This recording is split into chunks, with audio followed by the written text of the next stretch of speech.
So, hello guys! What's up? It's me again, si Alicia nyo, at nagbabalik ulit para sa ating panibagong video. So, talaga nga namang merry po ang Christmas ng mamamayang Pilipino. Meron pong maagang pamasko si Santa Claus sa sambayan ng Pilipino na naghahangad ng hustisya. So, breaking news to mga minamahal nakakasuhan yung mga taong nang maliit sa constitutional rights ng mamamayang Pilipino. Sino-sino ba yon? Yung sinabi na they don't care about human rights, di ba? Kilala nyo kung kaninong linya yun. Kakasuhan po, at yun po ay breaking news mga minamahal.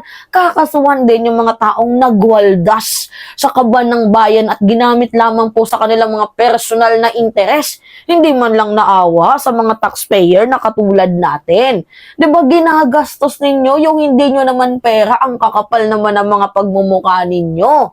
Kaya, good job ulit, again and again, dito po sa House Quad Committee hearing, especially na nga po sa mga matitikas, matatapang, merong yagballs na mga kongresista na nakipaglaban, talagang ipinilit, itaguyod itong kanilang itong House Quad Committee hearing na kung saan kahit madaming nambabatikos, madaming mga negatibong mga sinasabi, still talagang ginawa pa din nila yung kanilang duties and responsibilities to find and to reveal the truth, mga minamahal. Yung mga injustices, mga inhumane approach ng dating administrasyon, talagang ibinulgar, ibinuking ng walang pakundanga. Talaga nga namang the wheels on the bus go round and round. Diba? Alam niyo yon? Diba? The wheels on the bus go round and round. But hindi po yan yung ibig kong sabihin. Kumbaga ang buhay ay parang gulong lang yan. Minsan nasa taas at minsan ay nasa ilalim. Kanya-kanyang panahon din yan. Ang karma hindi po natutulog. Nag-aabang lang yan sa perfect timing. Alright. Basahin natin tong balitang to. Sabi dito, breaking. House Quad Committee recommends filing of crimes against humanity charges against the following. Sino-sino yon? Si ex-President Rodrigo Duterte, Senator Ronald De La Rosa, and Christopher Lawrence Go. Naku, talaga nga namang deserve naman ng mga taong itong makasuhan. But wait, there's more. Nandyan si Rui Magarma, si Edelberto Leonardo, at si Ermina Muking Espino. Deserve. Diba? Kayo tong mayroong transaction sa reward money, sa crimes against humanity, sa pagpatay kay Barayuga. Diba? Talagang deserve ng mga taong tong makasuhan at mabulok sa kulungan.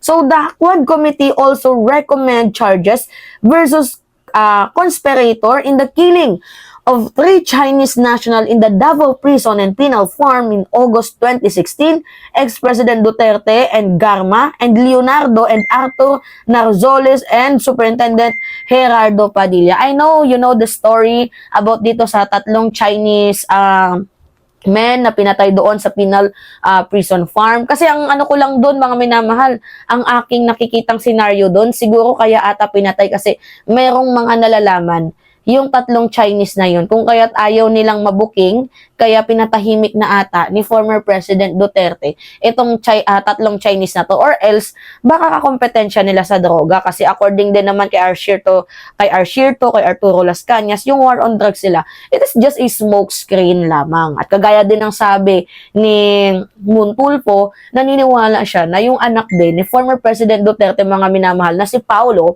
at yung kanyang manugang bayaw na si Man Scarpio ay involved sa drug smuggling. Doon nga po basta sa drug smuggling. Nakalimutan ko kung anong year nun. 2018. Alright. Sabi dito, the mega panel likewise recommended charges versus individual involved in the murder of General Wesley Barayuga. Nandyan si Garma, si Leonardo, at yung 4. According to the representative Ace Barber, further investigation should be conducted but not limited to Michael Young, Alan Lin, Charlie Tan, Sammy Uy, Harry Roque, Cassandra Leong, Alice Go, Tony Yang. Yeah, the personalities are either implicated in the illegal drug trade or POGO related. Ito yung picture, oh. Yan. House Quad Committee recommends filing crimes against humanity charges the following. Nandiyan yung mga pangalan. Bago lang yun, na. Ngayon lang po yan. Ano ba naman tong messenger na to? Tunog ng tunog. May anak kayong mag-chat-chat, mag-text-text ba? Naabala yung pagbibigay natin ng balita sa mamamayang Pilipino. Mamaya na. O, nandito pa yung kabilang page. Diba? So, deserve. Oy, may nagtanong. Ano naman yung yung sa ICC? Pwede ba yun? Kasuhan din. Ba't ba tunog ng tunog? Putik naman. Yung sa ICC. Diba? Paano yun? Pag kinasuhan si former President Duterte, hindi na ba makakasuhan sa ICC yan? No, parang paras lang din yan kay Kibuloy, mga minamahal. May kaso sa Pilipinas, may kaso din doon sa United States. As long as hindi po parehas yung kaso. 'Di ba? Yung mga existing na ikakaso. Kasi yung ICC, mga minamahal, yung expert lang naman, yung specialized lang naman yan is yung crimes against humanity. So maybe baka yung crimes against humanity, ibibili na nila sa International Criminal Court. Tapos yung ikakaso na lang kay Digong ay yung sa pandarambong, sa pagpatay, diba? Basta yung specialized ng ICC, mga minamahal, is yung crimes against humanity. So baka iiwan nyo ng ating gobyerno sa ICC yung crimes against humanity para hindi po magdalawa yung kaso ni former President Duterte. Yan yung aking nakikita, ha. Pero hindi naman po ko yung DOJ. Hindi naman po ako yung Department of Justice Secretary natin para sabihin yan. Pero in my own pero in my own perception, views and opinion, I think baka ganun yung gawin, mga minamahal, na iiwan yung kaso sa ICC sa crimes against humanity. Tapos alam nyo naman na daming kaso ni former President Duterte, link sa POGO, 'di ba? Sa pandarambong. So baka yung mga kaso na yun niiwan sa Pilipinas, pero yung sa crimes against humanity, kasi specialized naman yun ng ICC, 'di ba? At wala pa din naman nakakasuhan noon, first time pa lang itong si Digong siguro. Maybe baka iiwan nila yun. So, 'di ba? Mas maganda, much better kasi masyado kasing malawak yung crimes against humanity na yan, eh. So I think yung ICC talagang malaki yung maitutulong sa atin yan, yung International Criminal Court, kasi yan yung specialized nila. At tama lang din yan para hindi tumagal yung kaso, para mabilis na mag-proceed yung yung case filing, mga minamahal. I think we need the ICC. So paras lang din yan kay Kibuloy, 'di ba? May kaso sa Amerika, may kaso din dito sa bansang Pilipinas. So, alright?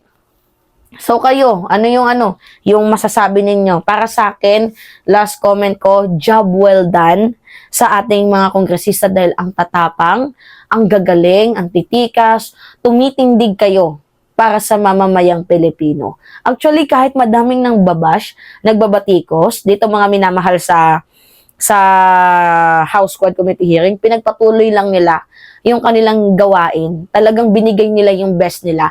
Hanggang sa yung findings, mga minamahal, yung findings yung drug syndicate, walang iba kundi si former President Duterte. Kasi lahat naman si Digong ang itinuturo sa nangyaring, investigation ng House Quad Committee hearing. Na mariin naman tinututulan ni Bato. Ang sabi ni Bato, hindi. Ang reason talaga niyan is para i-demolish, character assassinate itong si Digong. Di ba kayo na din mismo yung nagsabi, kung meron kayong nakikitang kaso, then file a case. Ito na. Di ba? Tinupad na ng House Quad Committee hearing yung hiling mo ba to? Huwag ka nang madaming satsat. Di ba? Kung matapang ka, di ba, ilabas mo yung totoo mong tapang. Hindi puro lang pamidya-midya ka lang, wala naman pala. So, yun. It's me again, si Alicia nyo, at nagbabalik ulit para sa ating panibagong video. Maraming salamat, mga minamahal.